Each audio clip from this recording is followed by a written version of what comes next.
maareeyay garoonka diyaaradaha magaalada Jowhar ee gobolka Shabeellaha Dhexe Ibraahim Maxamed Cali ayaa habeennimadii xalay hoygiis waxa uu ku dilay xaaskiisii oo lagu magacaabi jiray Jamiilo Sheekh Cali kadib markii muran uu soo kala dhaxgalay iyadoona la sheegay in xabadu uu kaga dhuftay qaybaha sare ee jirka waxaana la sheegay in maareeyaha iminka uu ku xiran yahay saldhigga booliska degmada Jowhar ee gobolka Shabeellaha Dhexe iyadoona saraakiisha booliska degmada Jowhar gaar ahaan taliyaha saldhigga aan la xiriirnay isla markaana uu ka gaabsaday inuu ka hadlo dhacdadii habeennimadii xalay ka dhacday magaalada Jowhar ee gobolka Shabeellaha Dhexe Dhuxul Cali Jeel oo kamid ah ehelada marxuumada ayaa waxa uu ka hadlay qaabka uu falka u dhacay Bismillahir Rahmaanir Rahiim horta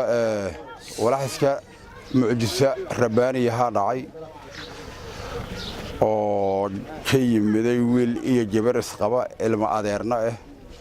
labadaba aniga ilma adeeran la ahay adiga bini aadanka shaydaan la xiriira waa isqalaafeen murun dheer kadibna waxa dhacday in gabadhii ay wiilkii wax ku dhifato markay ku dhifatayna wiilkii waxa alla qadiray inuu xabad ku dhifto xabadii inuu dhimato gabadhii saacana soo aasayna anigu adeerkeed baan nahay asigana faantiisa meel dheer ma jiro ilma adeer baan nahay arrintu sidaas ay aheeday wuxuu ahaa maareeyihii aeroboortka Jowhar marka arrintu sidaas ay u dhacday